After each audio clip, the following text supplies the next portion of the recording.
The invite. California property tax law is crazy, convoluted, frankly, just totally screwed up. And it's difficult for people to get through and understand. The basic property tax law is pretty easy, but there's exceptions to everything in California because we're always so special, right? So I'm gonna go through, I like to go through, you know, when I've been in assessment for about 20 years now, a little over 20 years. I used to go out and speak to milkers, and I speak to Rotary clubs or whoever, and I noticed out in the audience that 90% of them are asleep by the time I get through 30 minutes of it, because it's extremely dry. So I try not to do that, but I do encourage questions, because sometimes I've been doing this for so long, I kind of blow through it kind of quickly. So slow me down if you need to. I can stay as long as you want. Speed me up if I'm not talking fast enough, and you have somewhere to go. But I want to go through a little bit about the history of assessors. This is one of the oldest, not the oldest profession in the world, but one of the oldest professions in the world. There are a lot of similarities to the one that is the oldest throughout the history of assessors. It dates back to about 3000 BC in the ancient city of Lagash, which is in current Iraq, where clay pots were found that indicate there was a system that the city would assess different areas to publicly fund, you know, public sewers, public streets, anything that benefited the whole. So it is the earliest form of taxation. Go ahead with the next slide. But going back to the Rosetta Stone in 196 BC, the reason I bring that up is because the Egyptians kind of perfected assessment. The Egyptians, in fact, the Rosetta Stone is hieroglyphics. It is actually one of the first known property tax exemptions for the priesthood. It's a religious exemption that says they don't have to pay taxes. So not only is it one of the oldest professions, it's also one of, you know, the oldest, how can I say this? It is one of the way, I mean, it's one of the oldest ways of people trying to figure out how to get around paying taxes, right? So that goes on to today. So in ancient Egypt, where perfected the assessors were scribes. They kept the records. They could read, they could write, and they kept all the records. Who owned what land, what the size of the land, who had the stocks, who had the livestock, where all the grain was located. Go ahead. And that information ultimately went to Pharaoh. And as you know, when the Pharaoh died, right, his entire staff was usually buried along with Pharaoh and served in the afterlife, right? Except the assessor. The assessor knew way too much for the new Pharaoh to put him to put them to death. So I got that going for me. Apostle Matthew was an assessor. In fact, Christ said, tax assessors and prostitutes will enter into the kingdom of heaven before you, speaking to the Pharisees. So I got that going for me. But, you know, and everyone knows Lady Godiva. You know, I did that to Cal Poly. I said, you know, Lady Godiva, nobody knew who Lady Godiva was. So Lady Godiva was one of the first public protests for assessment. Her husband was a local lord, and he thought he was paying way too much in taxes. So she came up with a scheme to ride through town without her clothes on and to protest. It didn't work for her or him, by the way, so I don't recommend it. The interesting story behind it was the townsfolk promised they would not look. And one person did. Can anyone guess what that person's name was? Tom. No way. Peeping Tom came from the Lady Godiva of her husband's property tax. Wow. So, nobody has gone this far with me trying to get out of paying their taxes, and I don't recommend you do. It won't work. But again, going forward, I love this quote, 1655. The art of taxation consists in so plucking the goose as to get the most feathers with the least hissing. And that's kind of what, I think that's how taxes are viewed globally, right? I mean, get as much as you can without too much protest. We know many people have lost their heads literally over too high a taxation. Go one more slide, please. Mark Twain, what's the difference between a taxidermist and a tax assessor? The taxidermist takes only your skin. Right? Now, that's kind of not true because we no longer have to assess personal property that belongs to all of you. Your home, your furniture, but it used to be not long ago, fur coats, diamond rings, things of excess. Wow. They were all on the property tax assessment rolls. Those things were taken off a few decades ago, but not so far in the past history. Go ahead, please. Robin Hood, right? He took on the sheriff of Nottingham, who was a tax assessor.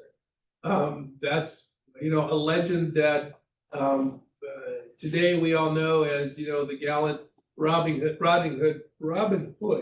But the sheriff of Nottingham was the county assessor, the county tax collector.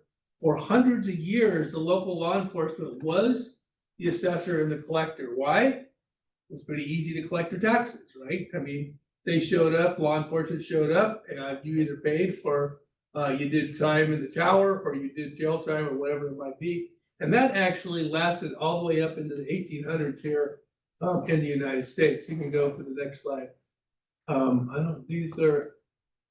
These are not, I have to fix the order of this.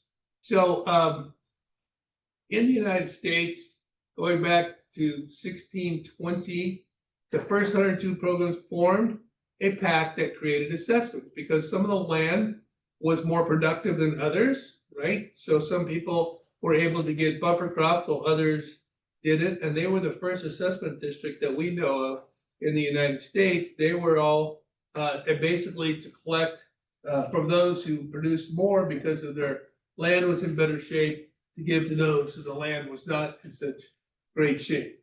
Very early concept of property tax. Wyatt Earp, little known fact, everyone knows who Wyatt Earp was, right? Little known fact, Wyatt Earp actually ran for sheriff of Tombstone, not necessarily to shape out the security of the area, but protect his financial interests because the sheriff was the law enforcement, he was the assessor, and he was the tax collector. So it was part of their scheme because they came to Tombstone to retire after cleaning up a few towns on their way. And then, of course, we all know about the Clampets and everything that happened from there. But now, if they showed up, would you pay your tax bill? Yeah. And timely. So go ahead, please. Lincoln. Lincoln was a tax attorney. He won 3 famous assessment cases that are actually still in effect today. Back in Lincoln's day, if a riverboat ran down the Mississippi, every time it landed, it was assessed at its value. So wherever they landed, they had to pay a bill. And that ended up going to court, and he took the court, went all the way to the Supreme Court, and they said, no, you can only tax it once. You can't double tax the same piece of equipment. And so that's when, as you all know, lien date was established. So it's a certain day of the year that we have to identify who owns all property. And that's the person that ends up paying the tax bill for that year. For us, it's January 1st. Not too long ago, it was March 31st. It got moved back to 12:01 midnight, January 1st. Go ahead.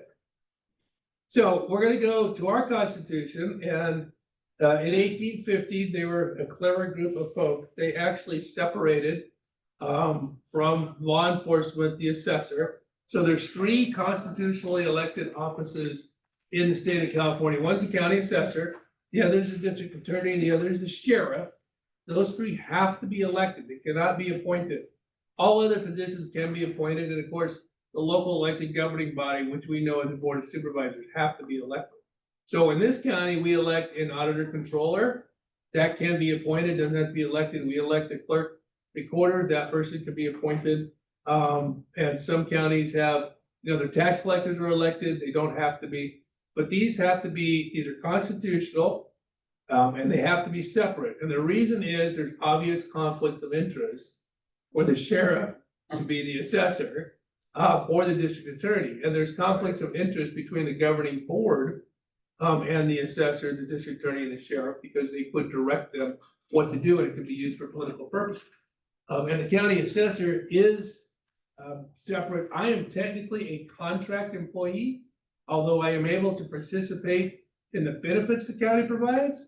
I'm a contract employee. My contract runs from election cycle to when it expires, which means they can't, the county board of supervisors cannot direct me what to do. Back in the old days, let's say there was a $100 million budget that the board wanted to pass. So they would say, we want to raise and spend $100 million. Assessor, you need to go out and find $30 million, right? So the assessor would go out and find it. Now, if they were the sheriff and the tax collector, it was pretty easy. So imagine the amount of abuse that occurred. I mean, it was pretty phenomenal, the amount of abuse. So California figured it out, separated them. Most of them, not all in the state of California, most of them are independent, but they're not necessarily elected. So many assessors in other counties and other part of the country can be appointed by the body, but not, we're very independent in California for good reason. I always have viewed the assessor's office as accountable to the taxpayer, not the board of supervisors. They set my budget, but that's all they could do. And so, I mean, we work with them, but they can't, because again, it's been used for political purposes in the past. So my duties are rather simple. I have to discover and inventory all tangible property as of January 1. You all know what tangible property is. So we have to determine the taxability of each of those items. Is it taxable or is it not? Not all property is taxable. Establish the value, and then complete an annual, what's called an annual and supplemental roll. So going back just a little bit on each one of those items. So an example of taxable, a property that's not taxable is government-owned property. Why pay, borrow from Peter to pay Paul? Doesn't make sense unless it's not within the jurisdiction. For example, Lake Nacimiento is owned by and operated by Monterey County. They have to pay a very large tax bill to San Luis County every year. Hetch Hetty is located one of the foothills, totally owned by San Francisco City and County. They have to pay a very large tax bill every year. So not all government is exempt. San Luis City owns property outside of San Luis City.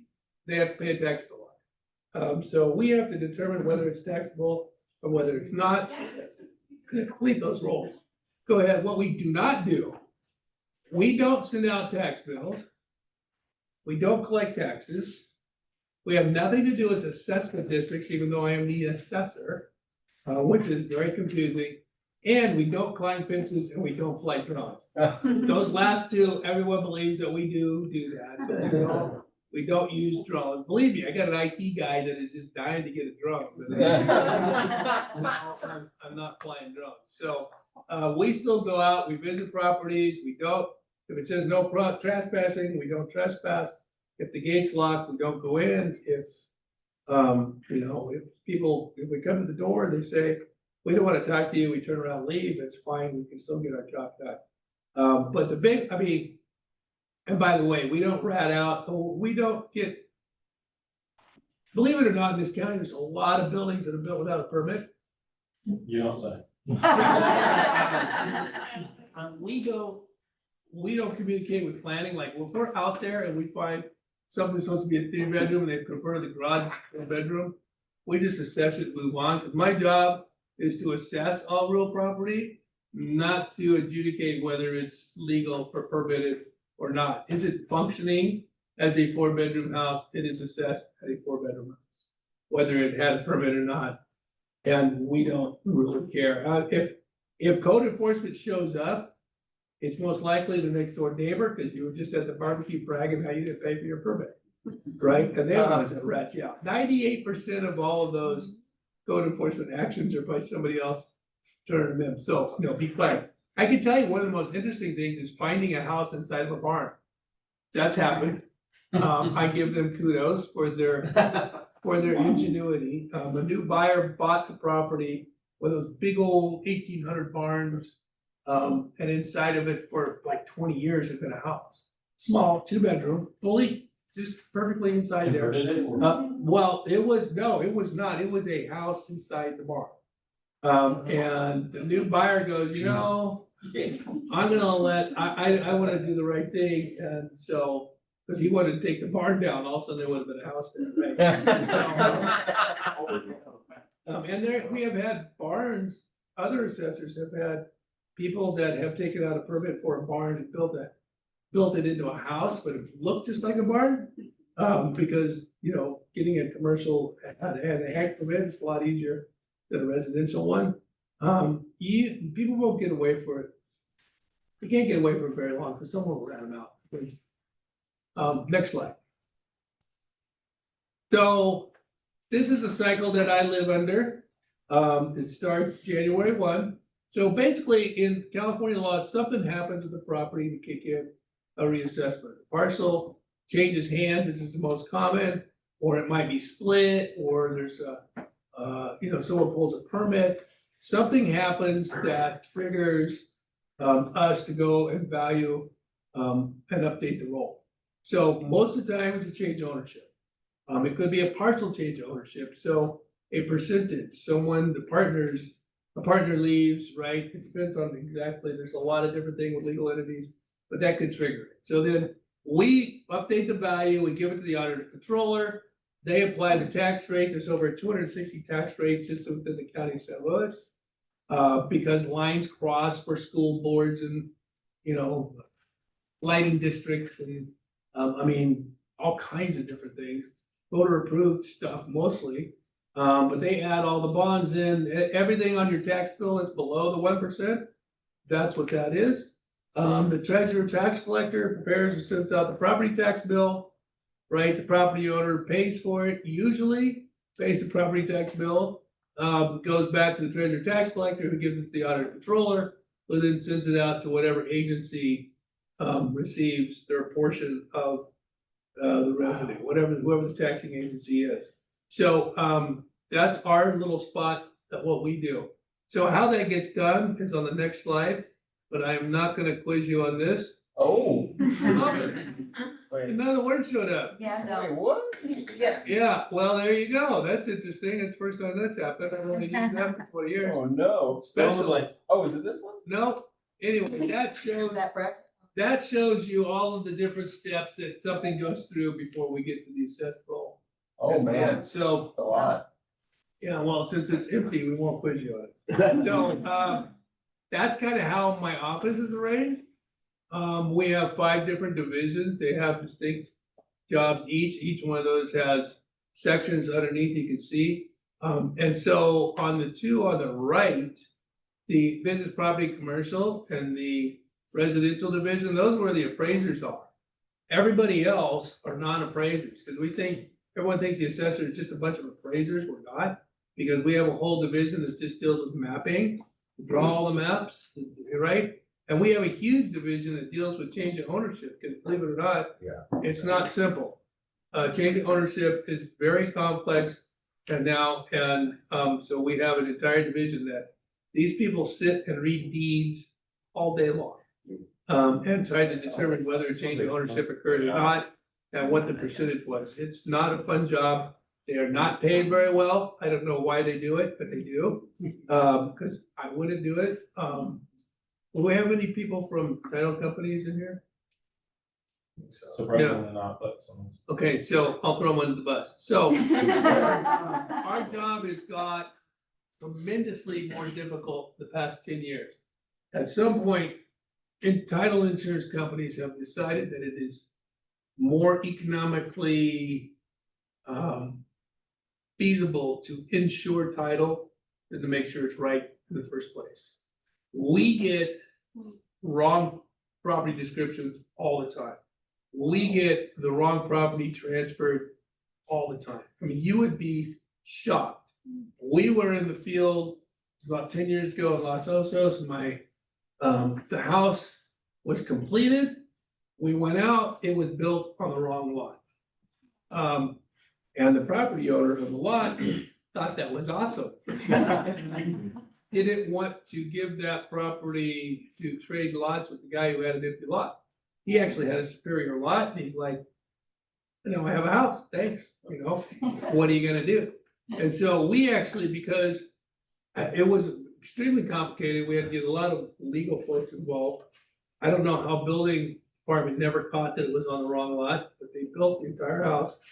And the problem is, if that person, so they would have traded lots and whatever, it would have been a reassessment. So we had to go and do a ton of legal stuff to fix that problem. But why it wasn't caught before that, why that property ever, wrong lot had changed hands. And they didn't, and the original owner didn't know it, and then building and planning never caught it. And our appraiser went out there and said, you know, something's not right. But you would be shocked about what people do with their homes and change ownership. I had a guy that lived with his girlfriend for like 20 years, and had cancer, was gonna not live, was gonna say, you got 3 months to live. So he brought her on the property as a joint tenant, right? Well, guess what? He lived. His cancer was in remission. They got in a huge fight after being together 20 years. She left. She took him off. He took her off title, and it's a 50% change in ownership, and his property taxes went up 4 times. So I am always shocked what people do with their property, which is their largest asset for most people. And I try to tell people, you know, we can't give legal advice, but don't do anything outside the norm without at least talking to our office, because there are property tax consequences to anytime, pretty much anytime you change a deed, there would be property tax consequences. And if you wait until after the fact, it's too late, because we can't do anything about it. Once you gotta go to the courts can be the only one that can go back and change what happened in a deed. And then you know how expensive that is, so. Can you give us a general idea of, let's say, for example, he's a lender, so we're refinancing a property and it's in an LLC, but to get that loan, we have to take it out of the LLC to put it in our names, for the same names that Yeah, are we can on the definitely ownership. tell you the steps you have to go through, Yeah, not to screw that up. okay, Whether you screw it up though, we can't control. okay. And then is there a certain percent? Is it a 50% rule or something? Notoriously, I'd have to talk to my, and I have one of the best transfers gals in the state. I mean, the Board of Equalization calls her for advice. She's phenomenal. And she can tell you, you know, well, if you do A, B, C, this will happen.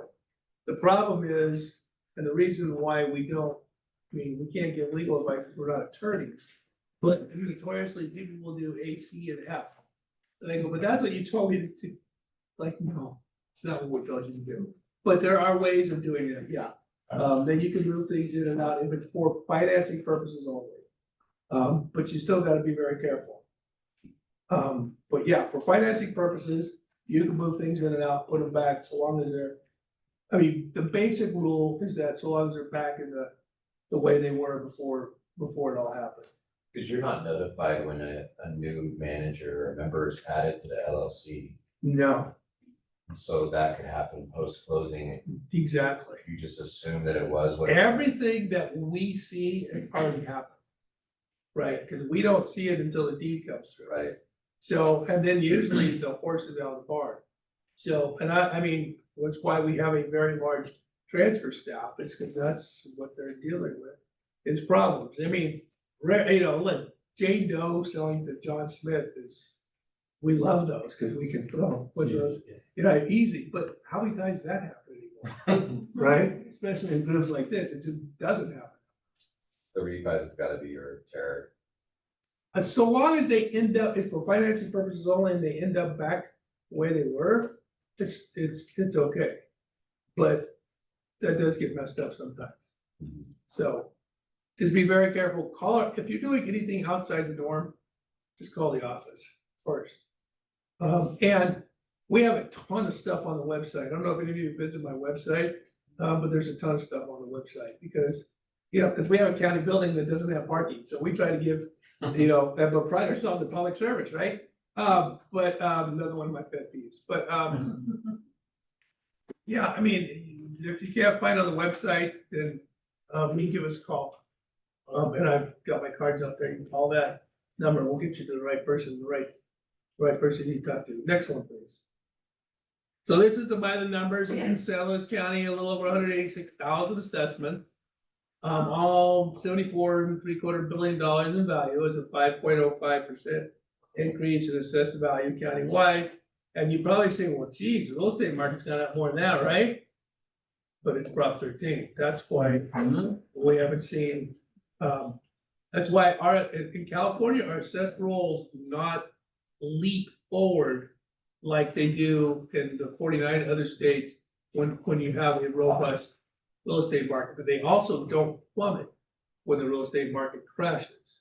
And I'll show you why in a minute. Go ahead. And some of those states don't have that many commas, Oh, yeah. Yeah, that's true. like Vermont. Yeah, so that's a 10-year history. After the Great Recession, we went from 46 to 7. Now, that's a big increase, That's amazing. but That's awesome. again, that's with a Prop 13 tailback. Right. So imagine what that would be without that.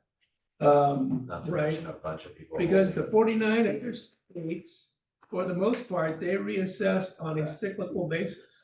So they reassess, depending on the jurisdiction, most of them every 4 years, some every 5 years. So they just geographically move around, so your tax bill stays the same, no matter what the market's doing, but when the assessor comes back and reassesses, your value either goes way up or it's dropping way down, whatever it might be. But California's special. What's your ahead. stance on Prop 13? I love Prop 13. Prop 13 ever goes away, property owners of the state are screwed. So, just saying. So where does your money go? I love to tell people this because, again, even though I don't take it away from you, remember, I'm all about value. When you get notices from me, it's good news, because I don't send them to the homeless, so, you know. So 61.4% Yeah. goes to schools. About 24% goes to the county general fund. About 4% goes to special districts. About 7% to cities. This is on average. So it's not necessarily the city of Paso always gets 7%. This is averaging all the cities. They're all different, depends on when they incorporated, depends on how quickly they grew, what the agreements were when they grew into the county. Because every time a property is annexed, there's a negotiation between the county and the city, how much property tax dollars shared. And then we still have a little over 3% going to redevelopment agencies, which don't exist. Because they were eliminated, gosh, it's probably 9 years now, maybe 10 years now. So, but they hadn't bought an indebtedness. So until those bonds are paid off, so basically what the auditor does is he sends a check to the redevelopment agency, whatever the amount is, they pay their bond down, their interest down, then once those bonds are paid off, that little green sliver will go away. But not until the debt's paid off, and then once that's gone, it'll be shared amongst everybody else. None of this goes to the state of California. A lot of people think our property tax dollars go to Sacramento and come back. And property taxes all stays local. Well, there's an exception. What was redevelopment before that? Except for the final check. It was almost, at one point, it was almost, it was about double that. Well, I mean, like, what was it? Was it About 6%. for actual development of the city or? Oh, yeah, so you can put in a redevelopment agency, like a lot of downtowns, put a redevelopment agency, and then that redevelopment agency can borrow money and do improvements for downtown for economic growth. And why do we do away with that? They weren't working. There's loan limit. Yeah, they worked for a little bit and then they became kind of, I don't want to say out of vogue, but they just weren't working and doing what they promised. When things were not improving like they thought they would. Okay, so now that bill falls on the city itself. Yeah, no, it's all falls on the city itself. Yep. Okay, go ahead. Okay, so here's the basic law in California, right? Everyone knows Prop 13.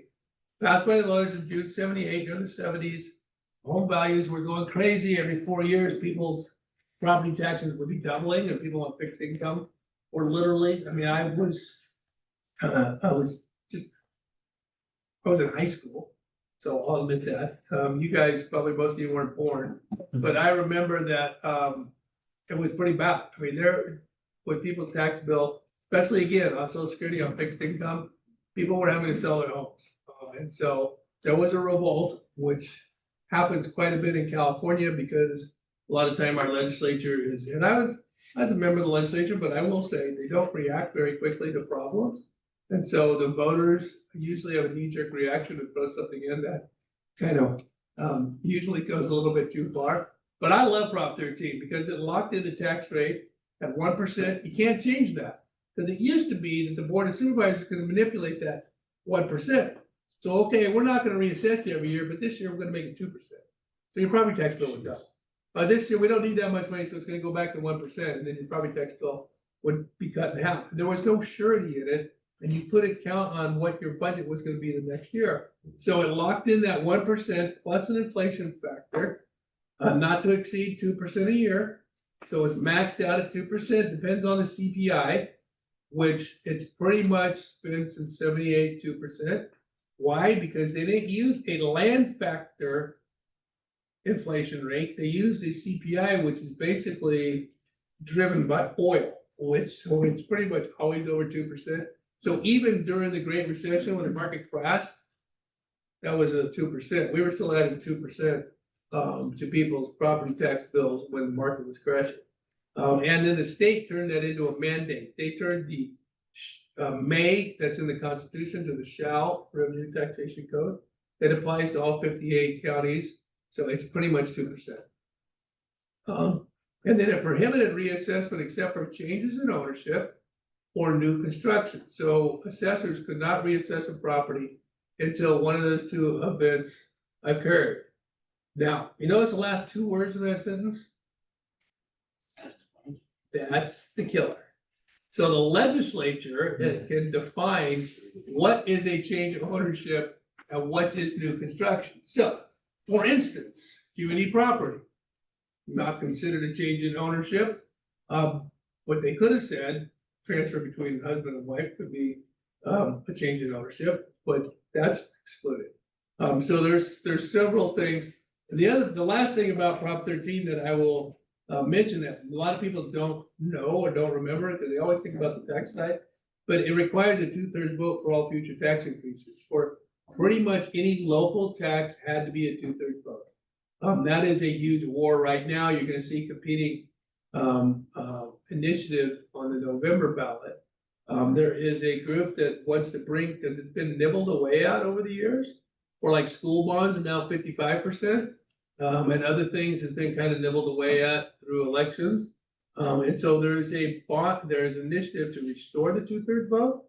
And there's an initiative that says that for whatever, anything over 50% plus one, you have to have that same threshold of the voters approve it. So what this initiative is saying is that for this initiative that says it's a 2/3 vote increase, it's gonna have to get 2/3 vote yes, or it will not be active, which is quite interesting because Prop 13 did not get 2/3 vote.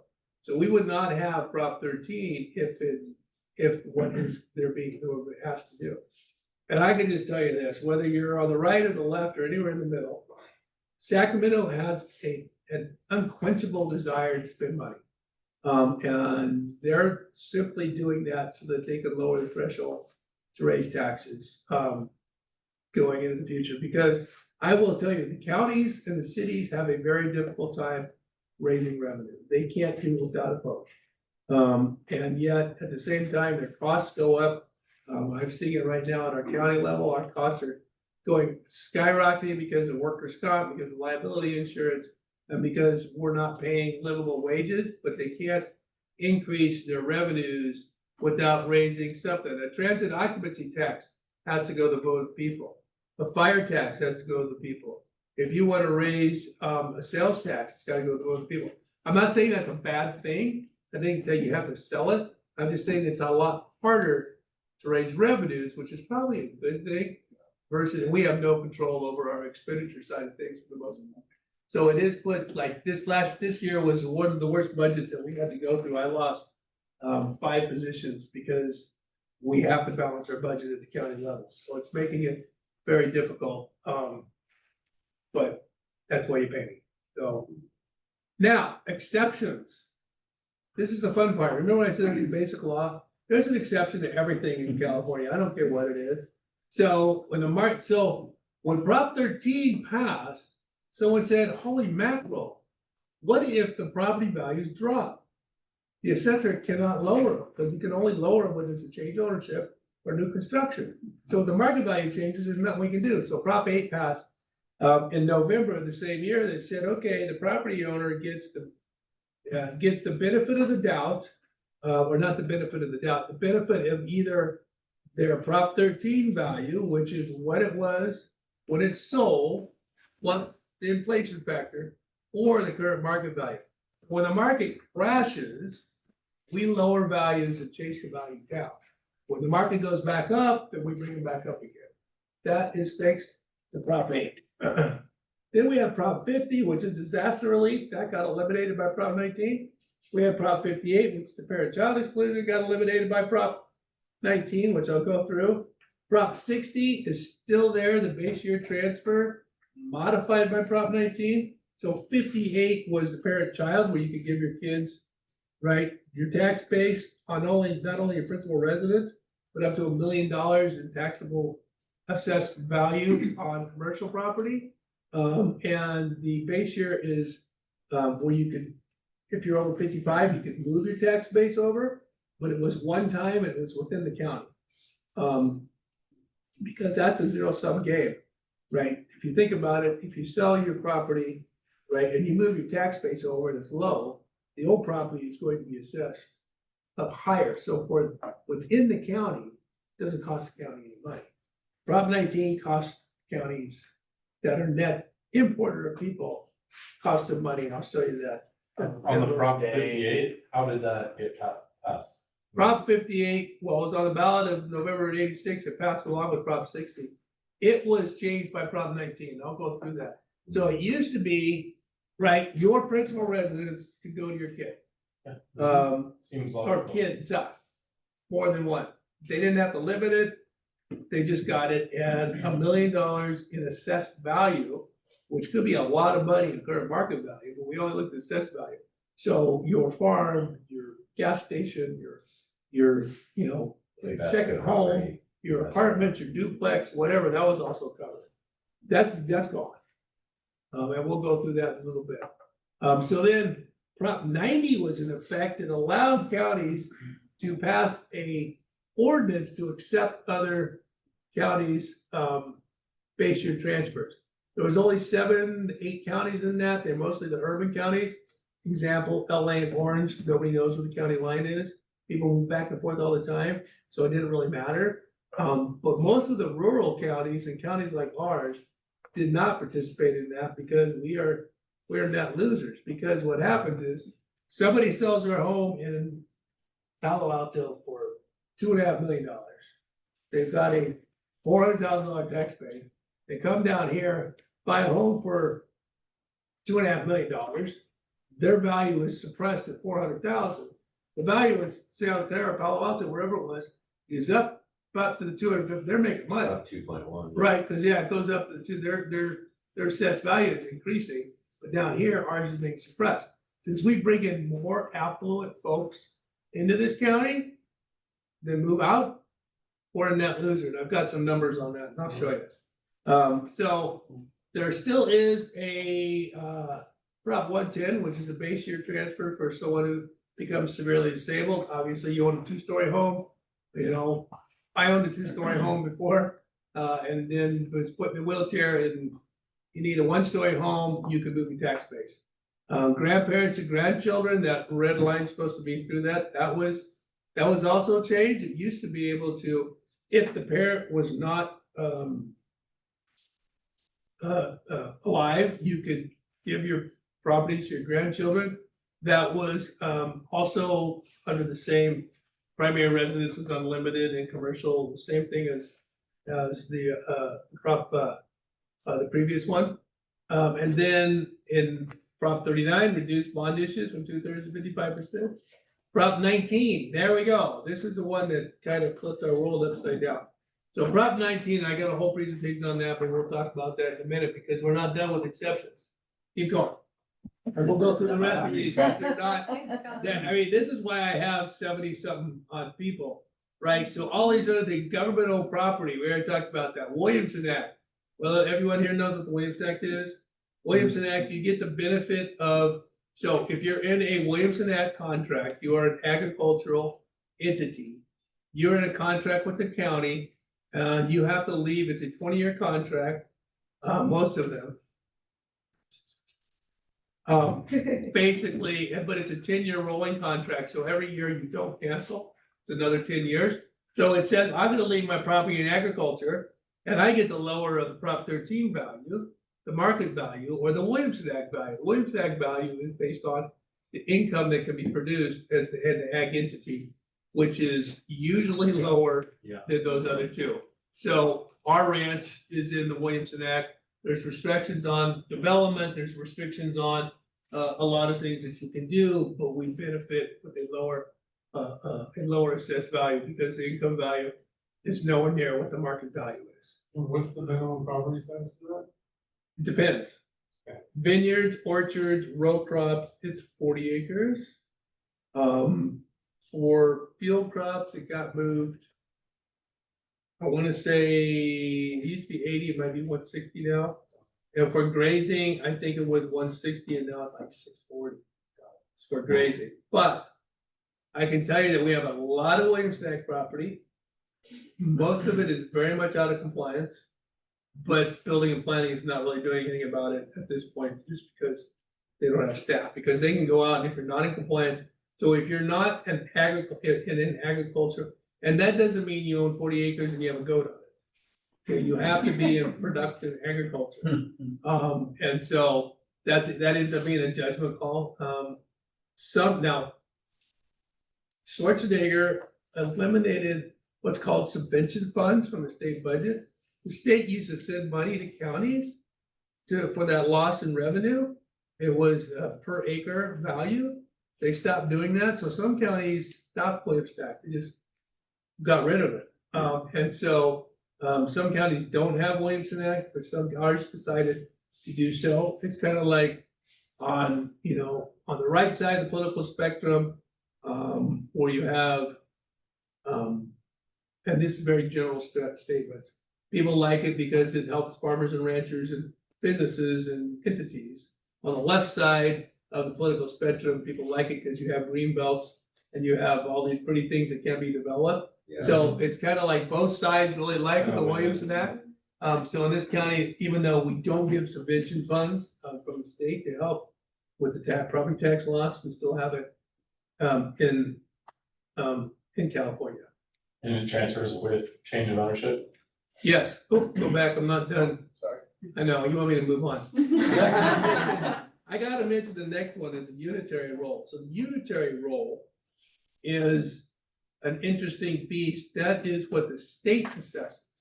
It's not under Prop 13. It is things like railroads, pipelines, transmission lines, things that cross county lines. Diablo Canyon, because it services entire Northern California. So the state assesses Diablo Canyon, they figure out the calculation, then everybody gets a little piece of the action. We get more because it's actually physically here. But every county that PG&E serves is a little piece of the Diablo Canyon pie. So that is an interesting item that most people, I don't have anything to do with Diablo Canyon. Morro Bay Power Plant was operating, we assessed it, then the state assessed it for a while because it was over so many gigawatts, then it was us again. Solar plant out there, we do locally assess all solar, even though it does has an exemption. Seismic retrofit, you don't have to, if you're gonna seismically retrofit the building, we're not gonna reassess you, you're doing the right thing. If it's contaminated and you have no value, we can strip the value off. Improvements for ADA, and then contractors who are in the business of building houses, their inventory of houses. Like people sell. They are excluded until, no, more like down in Napomo, like the larger subdivisions that go in, they don't have to pay. They get an exclusion until they actually have the property certificate of occupancy. Oh, I see. Because everyone else, on January 1, you get a partial. If it's 50% complete, you get a 50% tax bill. But those that are in the business of building and developing, So anytime a developer goes in, they can apply for contractor's exclusion until the Nice. homes are done and sold. They still have to pay on the land, but they don't have to pay on the buildings for partially. So go ahead, because it's getting long. All right, so this is what happens, this is what I want to talk about, because we may be facing this soon. So this is what happens under Prop 13 and then under Proposition 8. So year one, somebody sells their home on an open market for $400,000. That is the value that we do an appraisal, right? We test the sales price. The law says that if the sales price falls within 10% of, if it falls within the sales price is within a range that we have, doesn't fall outside by 10%, we enroll the sales price. So we do an appraisal on that property and we come up with a range of, let's say, 390 to 420, okay? So $400,000 of sales price, that becomes the assessed value, it gets locked in. So then we add the 2%, so year two, it would be $450,000, okay? So, excuse me, 408,000, the blue line. But the market value is still going up, it's a robust market, the market value is 450. The homeowner is getting the difference between the 450 and the 408,000, that's a benefit for Prop 13, right? So then the market crashes in year three. So if it wasn't for Prop 8, we would send out a bill, add the 2% for 416,160, right? But because of Prop 8, they get the lower of the true, we go down to 300,000. So we chase the market down. We are busier in our office during a down market than an up market. Because in an up market, we don't have to worry about all those properties that are just being indexed. We apply a 2% to them and we move on, right? But now we gotta chase the market down. At one time during the Great Recession, we had 34% of all of our residences in San Luis Obispo that were under their market value when we lowered them. It was almost, during the Great Recession, it was almost $5 billion off the assessed roll that we lowered. But you didn't see a huge impact on the roll itself. The roll actually never dropped in this county because every property that was still under market was getting the 2% out. That's at one point during the Great Recession, it was like $800 million was being added to the roll just because of the 2%. So then you see year 4 and 5, the market starts to recover, year 6.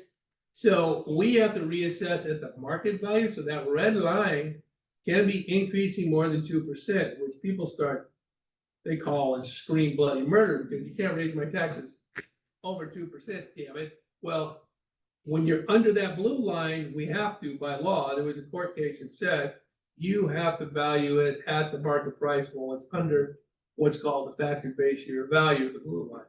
So then we have to keep adding the inflation factor every year.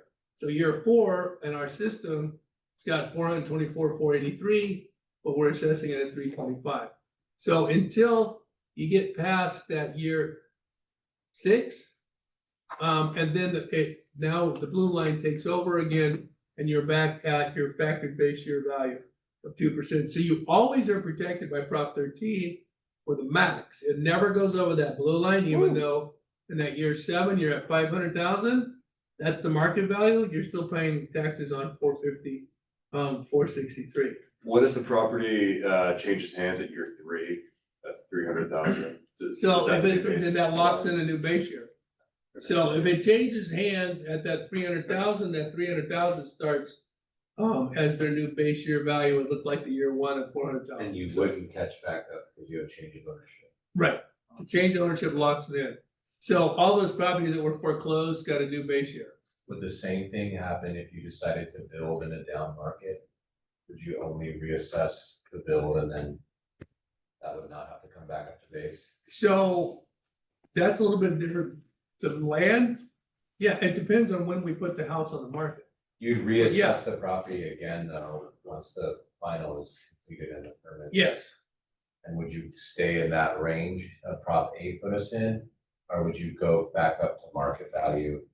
the land itself is still under, this is when it gets really complicated, still under the Prop 8.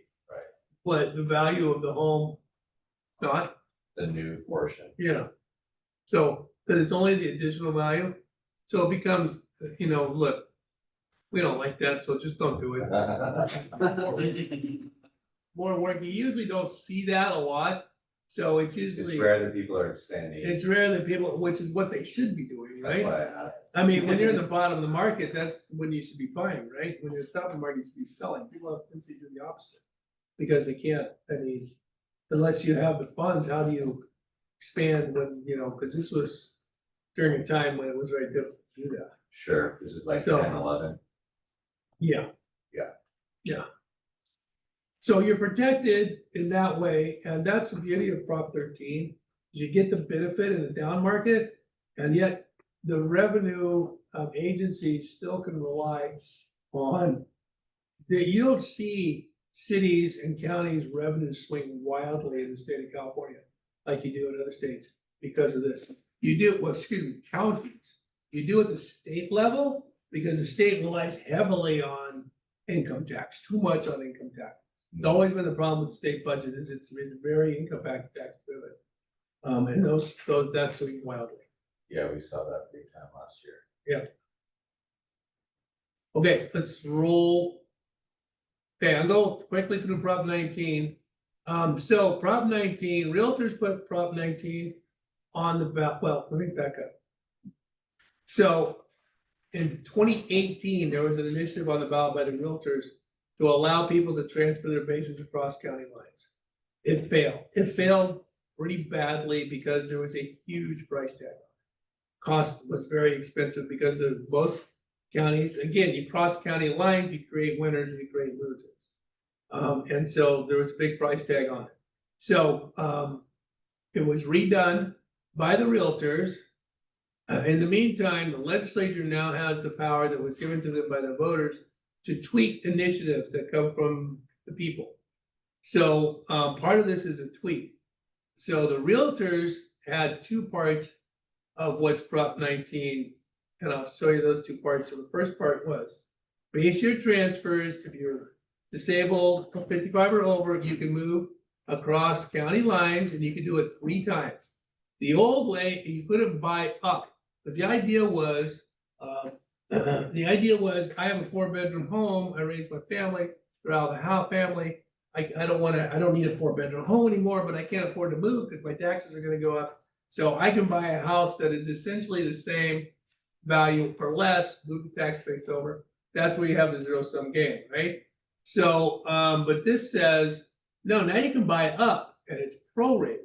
So if you were to buy a home, let's say you sold a home for $1 million, your tax base was 500,000, you bought a home for 2 million, right? And you want to move your tax base over, you get the 500,000, but only up to that $1 million. Then the next $1 million is added, so you're paying a tax bill of 1.5 on a $2 million property. So you get the prorated. Big difference, because you can buy up. So then the second part, so to pay for it, they said, let's throw parents and children under the bus, because and some of you are realtors, you probably didn't know this, because the California Association of Realtors didn't advertise this part of it very well. I spoke to realtors groups when it was on the ballot, they had no idea that this Well, parent they child gotta part. go to push it, but is this where they slid this in? That's how they Yeah. paid for it, that were always in it originally, and nobody in Sacramento told the locals about it, because, again, it doesn't sell well. Everybody likes the parent-child, right? Oh, yeah. That's what I was Yeah, the asking, grandparent, how did that grandchild. even pass? So that was put in there, and then when you look, go back and read the ballot argument, it's like the last line. And you have to go and dig really deep into the entire the entire initiative to find it. So it was very sneaky. The reason it passed, it only passed by 400,000 votes statewide. The reason it passed is because it was on the ballot with the split roll. The split roll would have taken commercial out of Prop 13, and everybody freaked out over that, and they were pouring millions in to defeat that. Right. And this one kind of came in, knocked around. Sneaky. It didn't pass, it passed like, usually, it failed everywhere except for like LA and the Bay Area, and it passed there, that's right. But the legislature grabbed a hold of it, they said, we gotta sell this. So we're gonna create the creation of the fire and local government funds. Doesn't that sound nice?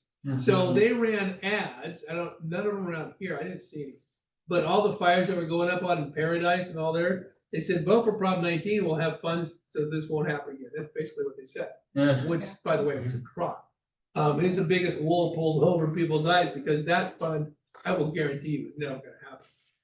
But, so basically what we have to do is we have to report all the properties that come in, all the properties go out, how much we net lost or net gain, that gets sent to the state. This is what I said, no money goes to the state except for here, because for some reason they get to take a 10% cut, just because they can. And then somehow this fund's gonna be created where fire gets a bunch of the money, and then what's left over gets sent back to the net loss county, right? I'll let you know when that happens, because nobody, even at the state level, can figure out how they're gonna do this. We're doing the reporting. The auditor has to do all the reporting, so I let Hamilton figure that one out. But, that was total PR. Total PR. So go to the next slide. So basically, that's what they promised, it happened. That's how it was paid for, which county is statewide will pay, and that's what they lied about. Because that, I guarantee you, is never gonna happen. We will not, we might see a dime on a dollar back of what we lost in this county. What it should have been, I mean, I never liked the whole idea that you couldn't cross county lines. But it should have been one time, and it should have been for, where you could increase the value, up, and then that would have been a very minimal financial impact statewide. But again, the parent-child thing is, there's been several attempts to try to get it back on the ballot. But in the state of California, you gotta have about 20 million bucks to get something on the ballot and get it passed. And that's failed to get signatures twice now. But hopefully someday that middle part will be repealed. I don't know if it ever will, but hopefully. Yeah, Is it now that like, what if you live with your parent and they pass away? Isn't there something Yeah, like that so- you can kind of? so here's what has to happen now. So now for a parent-child, before they got it. Yeah. Didn't have to live in it, they can make it a vacation home. One of the big selling people with Lloyd Bridges was, Yeah. right, and his two kids, Bo and Yeah. Jeff, Okay. right? All famous actors. Lloyd Bridges has an estate in, I wanna say, not Malibu, but not, anyway, down there in a ritzy area where it's $5-6 million. Gave it to the boys when he died. They got the low tax base, which literally was like a couple $100,000. Okay, they rented it out. They never lived in it, and they were renting it out for $100,000 a month or something ludicrous. And so that was the poster child down there. We have to change this, right? Because the rich are getting richer. Well, they used the one case that was abusing the system. So as usual, they throw the baby out with the bathwater, right? So now you can give it to your children. They can get the tax base. They have to move in it within a year, and they have to file a homeowners exemption. So it has to be their primary residence. One of them. If you have more than 3 kids, they're gonna fight over it. I don't know, come up with an agreement, whatever. One of those, so let's say that one moves out. We're somehow supposed to miraculously know that and restore that base year value, or another one has to move in within a year and file a homeowner's exclusion. How in the hell am I gonna police that? I don't know how, but, so basically, if someone moves in, that the parent or child files a homeowner's exemption, we don't check residency, how do we even know? I mean, you file a homeowner's exemption, you file it, we give you the $7,000 exemption, right? But that's, according to law now, proof that they're using it as primary residence. I'm not saying if they turned around and rented it, we would know about it, but I'm just saying it doesn't make any sense. I have a question, and maybe this is not correct, I'm sorry, but my house is in a living trust. We have one child, she gets it all. Yeah. That's fine. So how does that affect if your home's in a living trust? Same concept? Same concept. She's gotta move in and file a homeowner's exemption with her. Okay, that's where. And she has to live in it for a certain amount of years or for Forever. For eternity. Forever. The exemption. Technically forever. She has to. Technically, once she moves out, we're supposed to miraculously know about it and then restore back to the date of death and then index it forward. I don't know. We have no idea. Sounds like you need Wyatt Earp.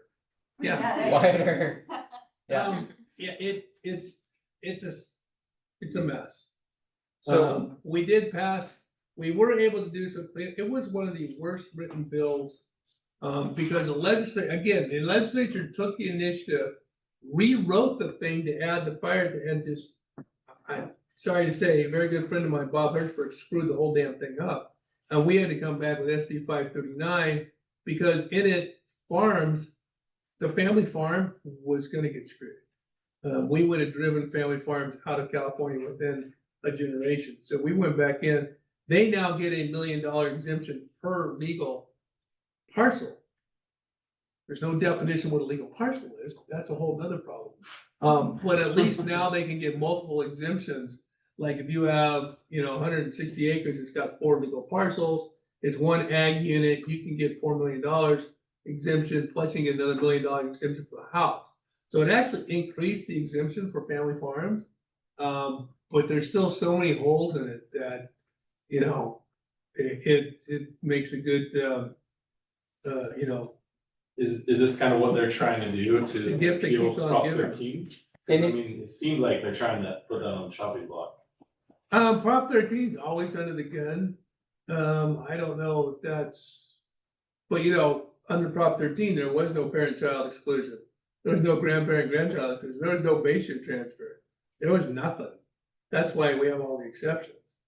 But yeah, I mean, there will be other attempts to blow Prop 13 out. Because the revenuers just think that there's an endless amount of money out there.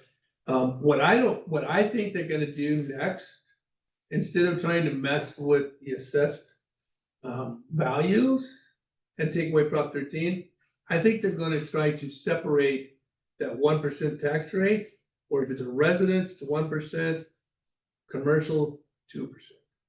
Or something like that, so they can change what the rates are instead of trying to mess with Prop 13. That's a little more complex and voters may not quite get that.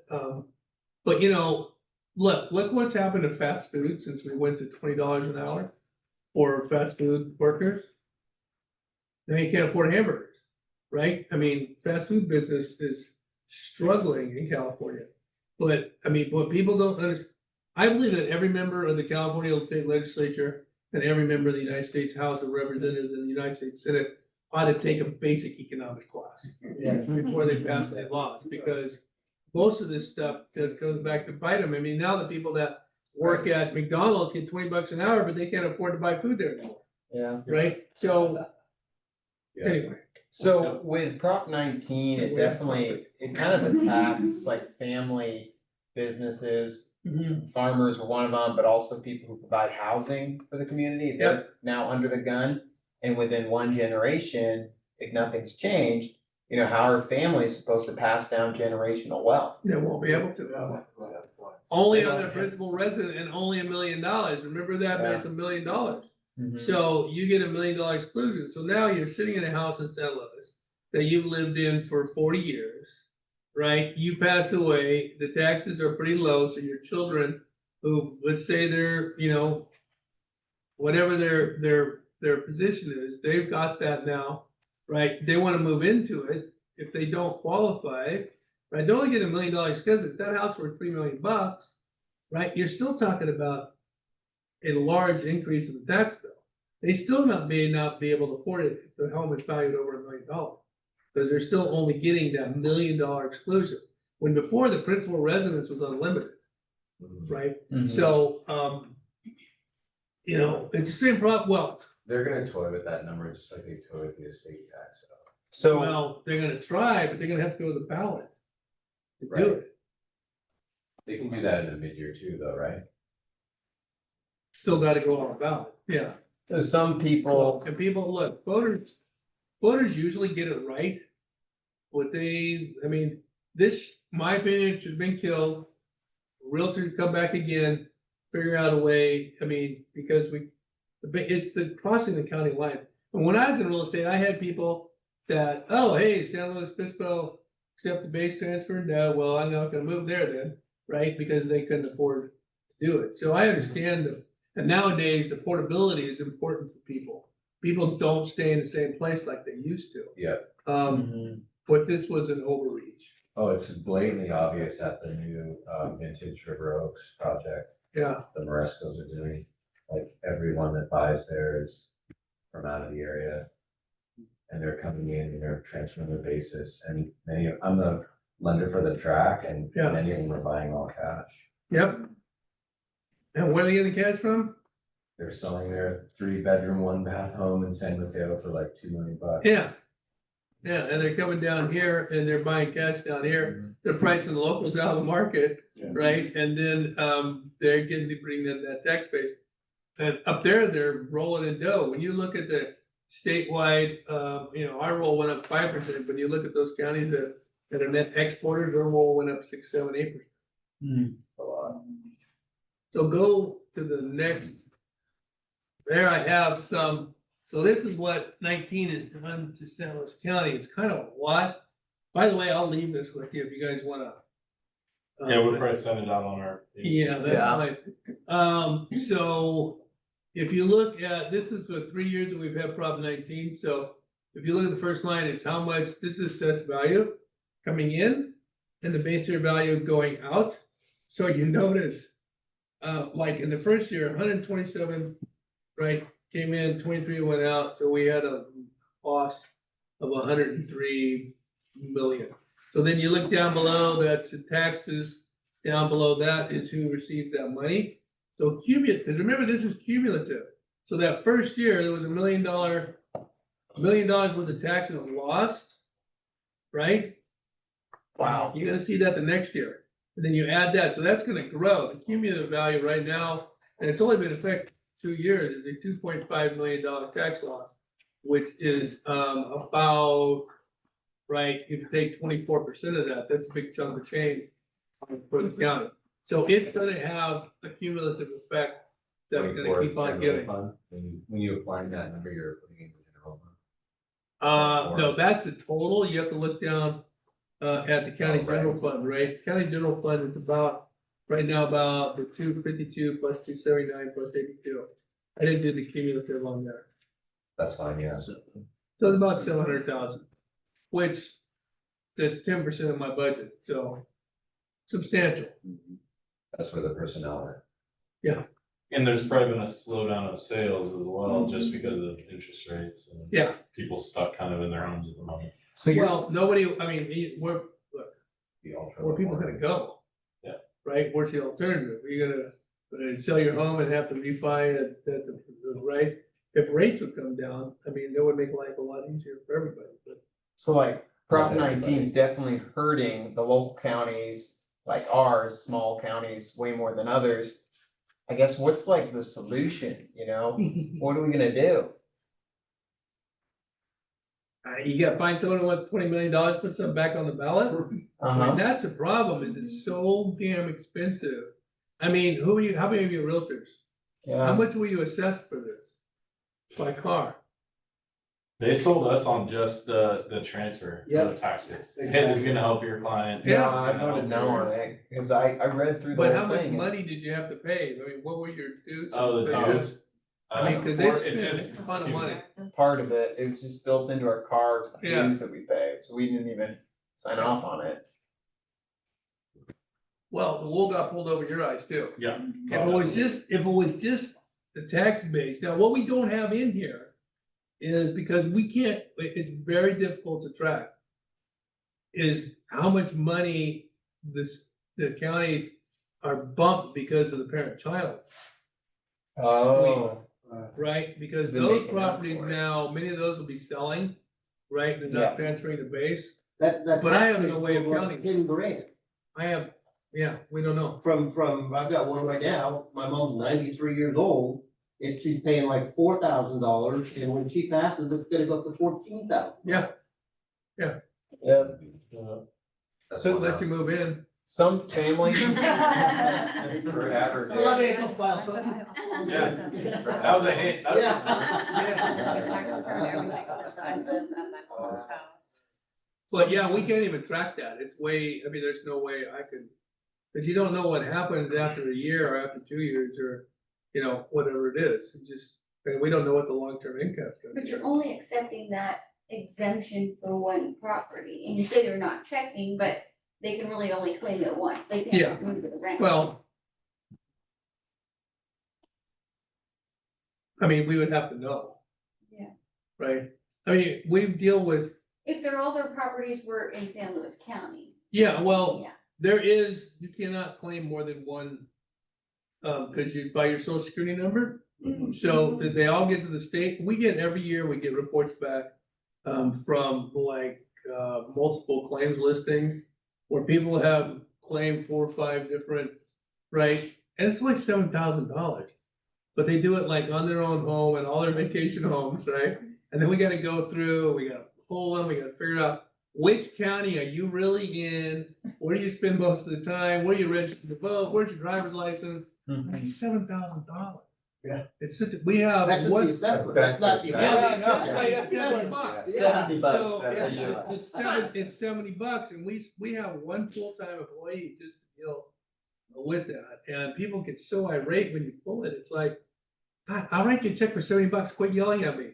You know, I mean, but, and that's a classic example of something that was put in by an initiative that was meant to be 25% of the value of the home, but it was not indexed, Oh, shoot. right? So when it was put in, it was like, No way. well, if this is your principal residence, you think, we think, I think it was a 20% or 25%, That'd be like $300 right, of the assessed value. That's how long ago that was put in, but it was never indexed. And now, so we've done the calculations to try to bring it up to something real. It's billions of dollars. Right? Yeah. Something that was actually, it was to give the homeowner in the place that they reside a tax break. Right now, it's Wow. a night on the town without wine, That's Basically. outside of downtown. So, Tone, do you think there's a chance that things could be revisited and bringing back something like the parent-child exclusion? Well, it's been tried by Howard Jarvis twice so far. I don't think they'll necessarily give up, but until someone's gonna step forward and fund it in a way, they don't have kind of funds necessary to get something on the ballot until people are totally outraged. Mhm. And I don't see that getting there. I mean, I was hopeful when it was fresh that it could come back. But maybe I'm wrong, maybe it needs to boil longer. Cause people haven't really realized it till all their parents die and then they realize, oh, I can't hold on to my family property anymore. Yeah, No, you're not gonna some know people about have it that until problem at the it same hits them in the time. eyes. How do you guys find out when somebody passes away? Oh, we have our I way. know you do. I mean, because, I mean, 6 months later, they get an assessment for $2,000. We- That probably yeah. sold 6 months ago. Death deeds, we have what's called a death pot. So, Oh my gosh. we get reports of all the, certificates of death. And then, so then you go to the properties and. And then we have to nothing find like the that. properties. Well, no, we usually send a letter out, which is kind of awkward too, because you gotta find out who the heirs are. You obviously can't send it to the person who died. So we do research and then we'll send a letter out and say, you know, this has occurred on the property, who are the heirs? And then like if it's their children, say, here's an application for, right, or whatever it is. So it all depends on, you know, a lot of times we have to wait till it sells. We try to reach out, people have to apply for the exemption, right? We can't give it to them, so we try to reach out to them to say, hey, apply for this Prop 19 exemption. If you're able to, we don't, because we don't know if they have kids, we don't know their kids may have different last names. We don't know, so we usually will like just try to send it to the address. Most of those somebody picks up and reads. One would think that they're getting an official document from the county assessor, they'd open the envelope. But you'd be surprised how many times it gets in the front of the trash can. I would say, speaking There's a of which, deadline on it. You guys put a Oh, yeah, deadline there's a on it. deadline on it. People freak out, well, my Yeah. clients freak out about that. Well, you gotta put a deadline because actually after a certain, there's only a certain amount of time when they can apply for it. Right? So there's time limits on it. And Yeah, we're so trying to chase them It'd down. be rude to send a reminder to the near deceased. Yeah. To pass it on to their kids, so then, yeah. Kind of rude. It's in digress. It might be a Yeah. business though. It's hard enough to send the first letter. Say, hey, sorry, your, family member died, but you better do something, you're gonna be taxed. So are these Christmas cards not from you? These are from your, No. these are from your buddy? What's it say on top? Hamilton? That guy's a jerk. So I had a question about Yeah. this property's a commercial one in Yeah. Pasadena, it says Pasadena sewer charge. So the sewer Why, fees take a are crap, paid isn't it? through, Yep. through county there. Yeah. right? Self-assessed on your bill, well, you look at all those Cause not things. every city is What different. else is on there? We Yeah, cause we got don't get it, cause it. Prop it's like, 13, we don't state get water it. project. So, see, the Prop 13 is me. Okay. So state water project passed by the voters, Bonds. Tuscaloosa school bond passed by the voters, passed by the voters, all these things are passed by the voters. Yep, okay. So these are all the other things that That are the are add-ons. tagged on to become and the reason they do that is it becomes a lien on the property, so they're gonna be able to select for it, make those bond payments. And then another question about that, so on commercial properties or income producing properties, I believe your office sends out a letter that says, hey, how much income is this producing? Yeah, Can you because, fill in some of the, so, cause cause. that helps you with the assessment? I'm assuming? Yeah, because income property, so residential property is value, market value, appraisal. Right, income property is, we appraise it on the income base. So we like to know if you're a dentist's office or if you're whatever it is, what that building is gonna depend on how much money, what's the rent you're gonna be able to apply, all that kind of stuff. But it's, we use that as a, theoretically, the income and the cost approach and the market approach is supposed to be the same, as you all know from your basic appraisal class and whoever took that. But rarely are they in real life, but we look at both of them, try to determine what the, because we have to test whether Prop 13 says full cash value is assessed. So what's full cash value? Is that necessarily the reported sales price? Not necessarily. What if the guy gives them a boat along with it or whatever, and it's not reported? So we have to do the appraisal, we have to determine whether that sales price is the full cash value. Brothers to sisters, they'll sell it for $1. We can't assess it at $1. We gotta do an appraisal, it's gotta be the full cash value. So, that's the part of what we call, the equalization job that we have, is so that everybody is treated equally as far as, I mean, you all know, there's never anything that's not under the table on a property sales, right? So we still have to do an appraisal on each one of them, and then the market approach is, like I said, preferred for residents. The income approach is preferred for income producing property. Now, it really gets fun when you have like mixed use buildings and, so we have, takes about 5 to 6 years for an appraiser when they start in their office to get up to that level where they're doing those type of appraisals, or sometimes longer than that. But that's why we have a commercial and ag team. They're made up of all advanced appraisers. Then we have the residential team. Subdivisions are kind of the easiest. We assess other things like manufactured houses. Those are all interesting because those actually drop in value. Even though their market value may be going up depending on the land underneath. So do they own it? Is it a stock share park? Are they under rent control? There's all kinds of things. We assess airplanes, we assess tractors, we assess anything not assessed by the DMV. These tables and chairs, basically that TV, if it's a commercial enterprise, they all have to report their equipment. We put it on, it's a cost approach, so it's depreciated over time. There's certain racehorses we have to send a value, and they end up paying a tax bill. So there's a lot of other things that we do besides what just the, and there's some other kind of weird things that we have to assess, but Finding airplanes where they fly, they Oh get my assessed.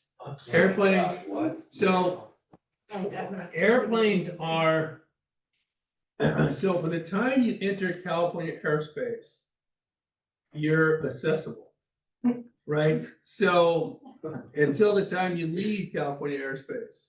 So United, we have to value the entire United fleet. We have to calculate how long they're in California and they're not, Oh. right? And then we have to break it down and divide it up to where they land.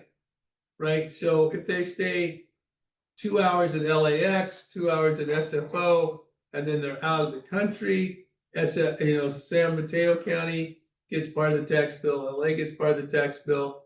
It is crazy for commercial airlines. We get now we get, with the old GPS thing, makes it a lot easier. But basically, and then what we do is like LA County does United, right? Cause you don't wanna send every place that where United lands an airplane, you don't wanna send an auditor appraiser to look at their books. That's basically, we look at, it's all cost accounting, so we look at their asset books, and then we determine what the value of their planes are.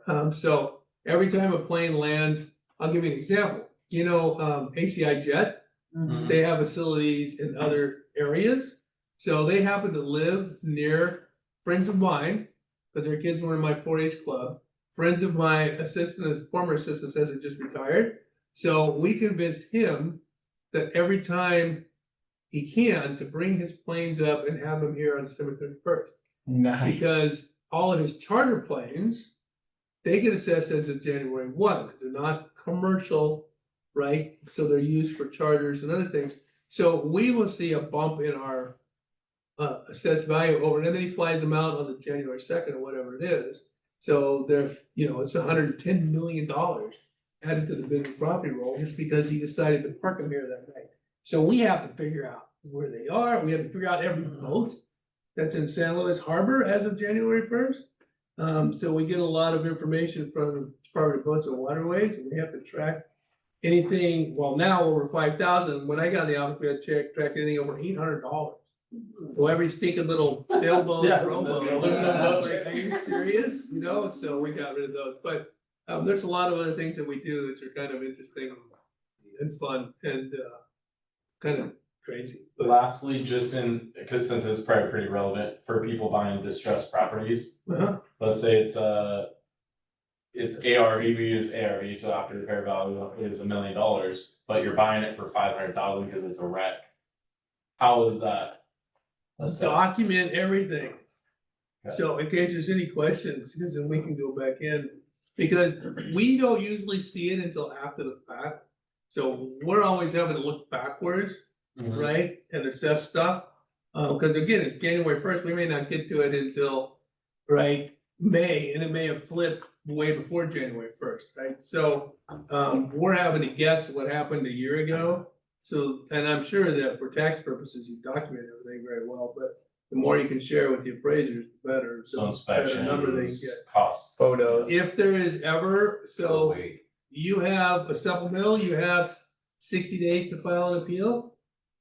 For a regular roll, you have until, what is it, September 15th? File the appeal, 45 days but we will look at something, so, because appeal is like, I don't know, I think the clerk charges $60, but it's about a 2-year wait, because that's how long the waiting list is. So in the meantime, you gotta pay all the taxes. But if you call our office, we'll do an internal review, because we're doing thousands of appraisals and assessments in a very short period of time. And so we miss things, and we'll admit when we miss things and we'll fix it.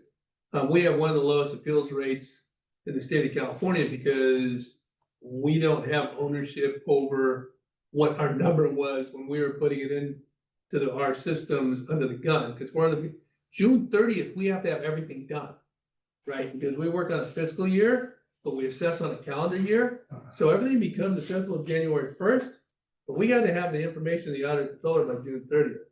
So April and May and June, we're really grumpy in the office because the appraisers are cranking stuff out, and errors sometimes are made, and we'll fix them. So, but the sooner we know, pay attention to the notices you get from me, the ones that have my name on them, right? Because that's what you get ahead of time prior to it going to, you're getting, a lot of people use the tax bill, but the tax bill is after the appeals filing date. So now you're sitting on a tax bill you have to pay until we can get, if we agree to it and we fix it, you'll get a refund, but you need to pay those taxes because you don't want to go. You don't go, that's never good to go What does upside down. that property tax lien look like? If you're behind, how fast do they record a lien on your property? And then how fast would it take for the county to like foreclose on you? I don't know that question. That's a Hamilton question. That's the other guy. That's the mean guy. Actually, Jim Hamilton is a great guy, and they definitely will work with people all the time. But they are very limited to, they have to apply penalties, they have to apply interest, and they can't waive it. I mean, it doesn't really matter. And proof of service is dropping it in the mail. And we know that that's not always, US Postal Service used to be a lot more reliable than it is today for a lot of different reasons. I mean, things are delayed and things don't arrive on time, but you guys are all smart investors. If you get something with the county seal on it or my seal or Hamilton seal in, open it up and read it. Don't set it somewhere and worry about it for another day, because we don't send you love letters for no reason. I thought it was a Christmas card. Yeah, no, you're not gonna get those. So yeah, who thought of having to pay your taxes by December 10th, right before Christmas, right, and April 10th, right before IRS? I know. Yeah. it What was a bunch of sickos. I mean, who did that? Yeah. They need money for Christmas. Yeah, well, yeah, I guess you don't. Though. Christmas bonuses. So I think I got just a couple. Okay, so this I love to show people because value is an opinion, right? Right, we could all see a car accident and have a different opinion of what happened. So when we appraise, it's a science, but it's very subjective. We have our methodologies that we have to go through, but it's still, right? One man's trash is another man's treasure. So this is the assessor's office. So here's the value of your house as seen by, go ahead, yourself. It's quaint, it's well put up, it's a nice little house, right? Go ahead. So you put it on the market and your buyer says, it's livable, but we got to fix it up a little bit here and there. They find all kinds of problems with it, and so you start negotiating the price, right? So you come up with a price that you think you like, so go ahead. Then your lender sees it. This thing has got some real issues. It's not very aesthetic, you gotta do some major repairs, and so they finally settle on a price. You got the amount that you want to loan, and then your bank's appraiser goes out. Go ahead. And the bank appraiser comes back and they can't justify what the loan is, and you're scratching your head, and you gotta make this deal happen. So you guys, you all, especially if you're in the business, that you've had to do all kinds of crazy things to make all the things come together, and you get it done, you close, you transfer the ownership, the assessor comes along. And then assessor sees it all, right? And then you get that love letter that tells you how great a purchase is. How proud you should be. Exactly. So I think that's it.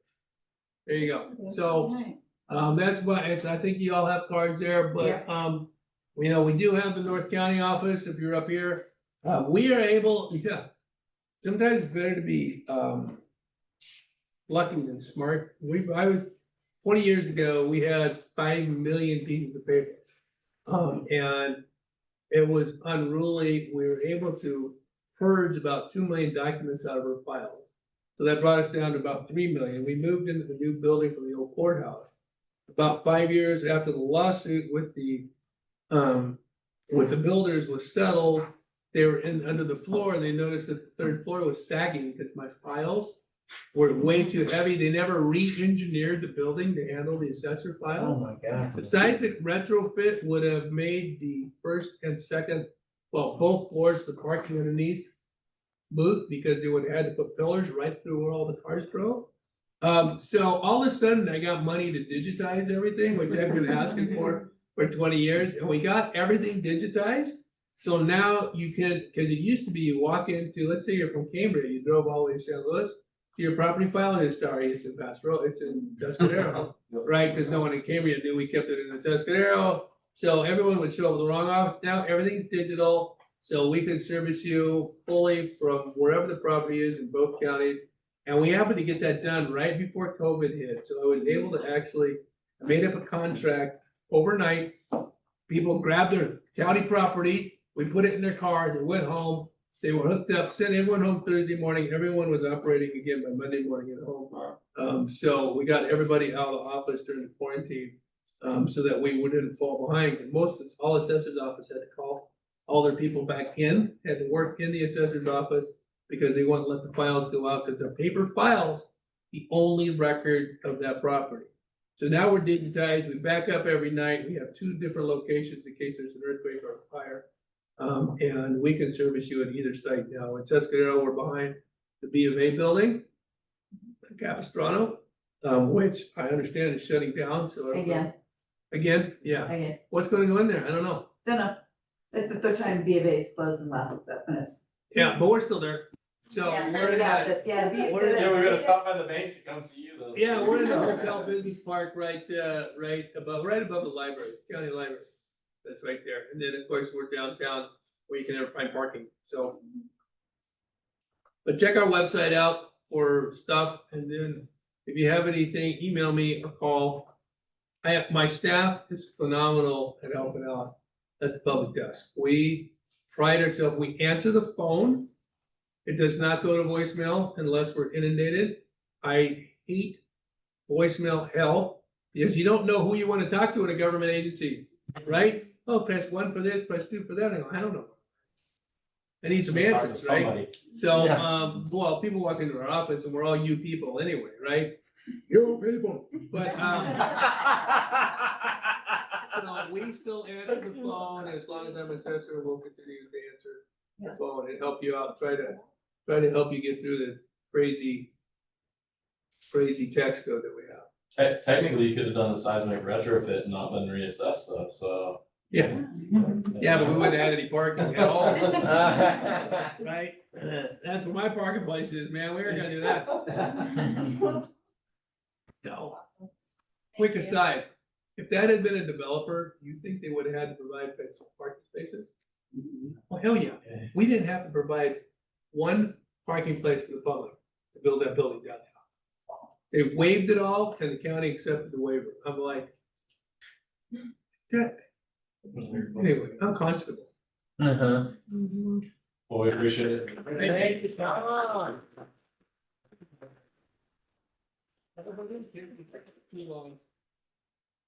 Eh, 8 o'clock, I'm supposed to be out here in half an hour. Guys, you're very polite. Thank you. Thank you so much for your time. Thank you. Oh. Hey, okay.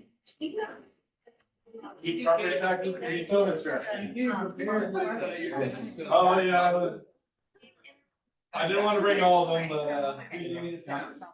Yeah. You don't like. Thank you. It's like a lot of stuff, it's like. I don't know. Yeah. You didn't say like, I know I got you. Oh, okay. Oh, that was great.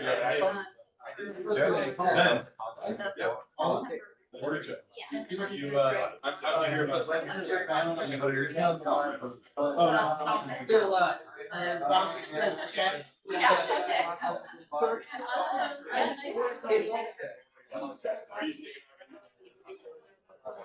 Me and my brother would. How old are you? I have something I wish I got my. Oh. I